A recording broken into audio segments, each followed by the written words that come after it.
Since the beginning, I always considered what I do an exercise of the soul, not a practice. I was not aware of what were the implications of walking on foot on long term. Lately, some friends helped me develop mental map, a conceptual map of all the topics that I'm interested in and how to explore them by one. And this is what I most likely will do in Norway this summer. I will try to emphasize a bit more on developing these topics and to write or film a bit more one by one. And among these topics, there was one which is very interesting because opens a lot of possibilities to exploration in terms of what we do and how we do it and how we do it with a lot of things. And is about solitude and loneliness. I think that it is very important to address the difference, and from this difference, people can understand or maybe try to develop their own practice or just get less scared about what does it means to be alone for such a long time. When I was traveling in Asia, it always happened that people stopped me and asked me if I'm sad. And then I realized that different cultures have different perspective of what does it means to be alone and why people should be alone and not should be alone. And for me, it was funny because for me, like, if I am sad, I will try to stay with my friends or people I know. They can cheer me up or maybe just not let me think about the topic of my sadness. But for the Asian, it's the opposite. You escape society and you stay on your own when you are not happy. And this also creates a very interesting narrative on what is solitude and what is loneliness. Uh, you have the right to be alone and feel lonely, but what you discover while walking on foot is that the first thing is solitude, being alone, exploring the topics of your mind, going through them one by one. If you want or don't want, doesn't matter because they will pop up in your mind like day by day. And because time has a strong meaning in that sense, because time in that perspective, it's infinite. There is a lot of time, and you are sharing this time with yourself alone. You might be threatened in the beginning of trying to explore all the possible thoughts that they come to your mind, but the reality is that it is an opportunity to start to be brave enough to embrace everything that comes to you. And what I always say is that in society we try to avoid this dialogue that you have with yourself by putting things together. I play video games, I go around going with friends, I work a lot. And all this time that is already with others allow me to not think too much about certain topics. And what is happening when you are alone for such a long time walking on foot is that you cannot escape it. There is nothing else but those thoughts. So even though in the beginning you try to avoid the topics, they will pop up again and again. And then I think that at a certain point you just give up. Do you give up to procrastinate about thinking and trying to solve things? And maybe, as I read somewhere, it's not about solving things, but acknowledge what the things around you are. What is make you sad or more make you like scared or what is you make you uncomfortable. And it's about relationship, work, society. There are a lot of topics that will pop into your mind. And what I also find very fascinating is that they will mix all together. There is not a plot, there is not a linear moving of your thoughts. I mean, at least for me, maybe other people will have a different approach, but for me is they come and go and they pop again and again in different stage of the trip, and they are mixed with stupid things or without any possible consequence, because it is a game that you're playing with yourself. And I read recently that is also the base of poets and philosophers to think and create new narratives in what they explore. You can think about James Joyce. It's like it is all about conscious and parts of conversations and parts of topics they can run after one another while he is walking in Dublin.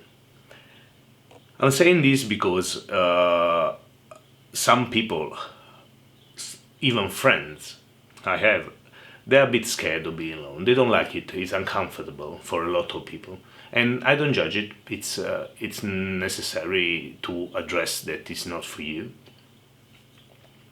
And so most of the time when we talk, there is always this strange point for which they look at you and say, "I could not do it. I don't like to be alone, or I'm not brave enough to be alone." I don't think it's about bravery.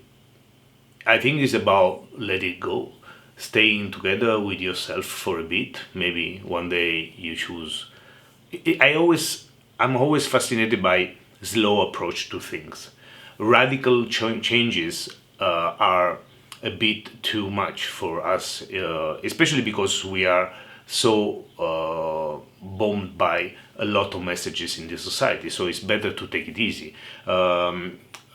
I was talking with a friend that she wants to come with me in some trip, and I told her you need to learn how to love it, and you start slow, small. You will do something for yourself, and in long term, this practice will come to you, and you will be less scared or less uncomfortable. And this is the same with about walking on foot and thinking and trying to get all your thoughts out, because it will happen at a certain point. There will be no more conversation because you will make peace with most of the topics that are already scaring you or just like into your mind. It is the same more or less when what is happening when you go on holiday. The first week of holiday is less relaxing than the rest, because the first week of holiday you're still thinking about work, you're still thinking about your people you left behind, and then you stop doing it. You just keep on enjoying your holiday, because those thoughts are far, physically far and mentally far, or even the events they were qualifying for being important to your brain will be skipped slowly by your brain. So walking on foot in the wild, it means start a conversation with yourself without rushing it, trying to be aware that it's for you, and you don't have to do it on purpose. It's not a meditational course, it's not a silent retreat, but it is, because what will happen, you will just keep on walking and thinking, singing, crying, laughing, swearing a lot because of the weather maybe, but all these things together will contribute to a better version of you when you will go back to society. And this is what I'm really strong about. And regarding loneliness, I think that is not because you are alone. Loneliness is a topic. There are days I'm pretty much happy about my solitude. So the fact that I am alone and I'm enjoying nature without distractions. On the other side, there are days that maybe you think about special people or special events in your life and you feel lonely. And what is important is that you embrace both. Don't get too much into loneliness in terms of let this thought get the best out of you. And the good thing is, because you're walking, because you're making exercise, because you are never still, all the things around you, your backpack, what you see, and the road will help you to focus more on that side and less on sinking in loneliness. I'm not an expert and I talk for myself. So it's hard for me to say, oh, you should do this or that. It's not about this. These videos are about giving the chance to people to see that they are not alone in the practice that they want to establish, or just that they are other people doing the same, and the thought and the mental process that they are in at a certain stage will work for them as well. So for me, to create the possibility for others to work on food is not about giving you examples or giving you how to do it, but it's more like there's a path and someone already been in that path, and it's nice to know that you can take some advices from other people, as you do for logistic, as you do for all the part that is about the technicality of it, which is important. But on the other side, not a lot of people talk about how those trips affect you on a mental point of view. And again, I'm not an expert, but for me it's very important that you give yourself the opportunity to feel all the things that will come to you, feel alive in that sense. And if one day you feel sad, you're more lonely, well, keep on walking and wait until the next day or the next landscape or the next rain will come, and all these natural events will affect you anyway, and you will change your habit about how much impact you let those kind of feelings have on you. The more you walk, the less they stay with you. Obviously, walking long means also missing people, missing opportunities, missing your family if you are like a family guy. But I think it's also like we are not in denial of technology. So it happened to me that sometimes I called friends from the other side of the world and I let them see what I see.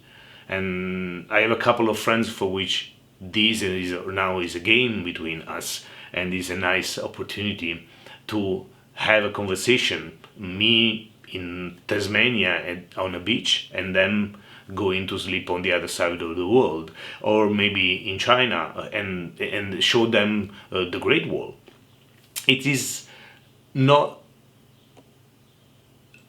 It's not necessary that we skip technology or we skip our life, as it's not a pilgrimage. And even if it was, we are in 2024, and I think we should embrace whatever is happening, whatever is coming to us. So as we embrace the fact that we have a GPS so to not get lost, or we have a water filter, or we have maps, and we have we know where the next city is, or where the camping site is, or the next nice place to go.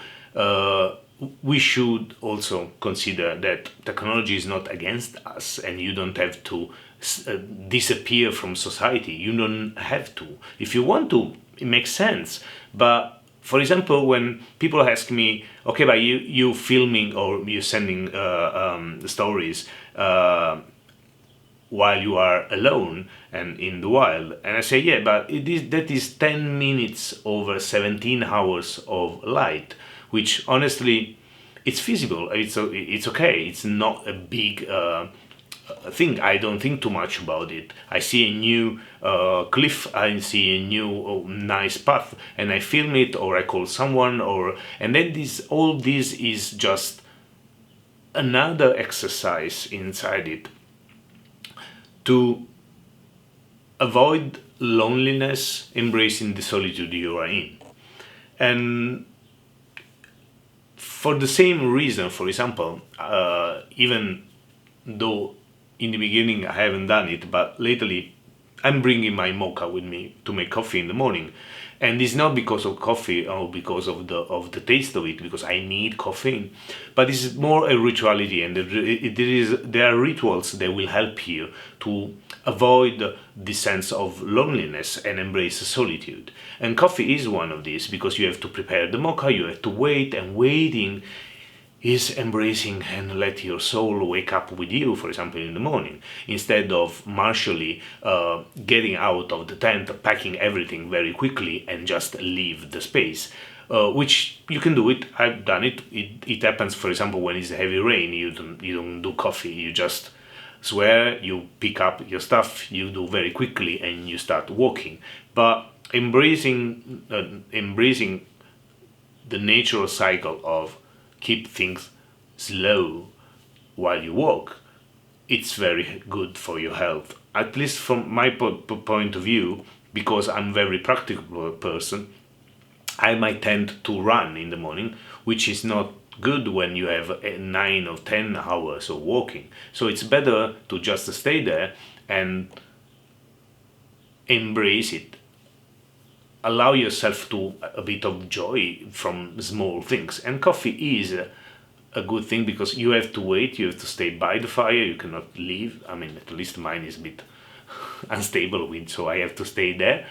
And then you just look out, you see the landscape. I slept several times by the ocean, both in Tasmania and on the Shetland, and you have more time to watch without moving, and you just staring at nature and the landscape and the beautifulness of what you have in front of you. All this talking is to be helping people to understand that there is a lot of loneliness while you walk. Yes, you can be bored. You should allow yourself to be bored, because it's part of it. You can't pretend to be 100% like hype all the time. It's not a checklist that you got from your touristic guide. There is nothing to see but nature. So it's also true that sometimes some roads are very boring, some places are not as interesting as you might think. So it's also okay to embrace what is coming. Be bored for a while. Yes, why not? Then you will get distracted by something, maybe animals, plants, the change of light. A lot of things will happen to you every day. So just be open to see what is in front of you. Not be scared of got those feelings out, and leave them for the time they need to be with you, and then let them go. If there are negative ones, but even the positive ones, it's really like it's a nice memory to sleep by the ocean, but it's also very humid and cold. So it's like also there's a controversial concept about what is beautiful to watch, or what, for example, what is beautiful to share with the others. But living some moments are not as interesting as or mind blowing and other people would think. And there's a lot of like heaviness given by your body. You will be tired. Going uphill is anyway very hard.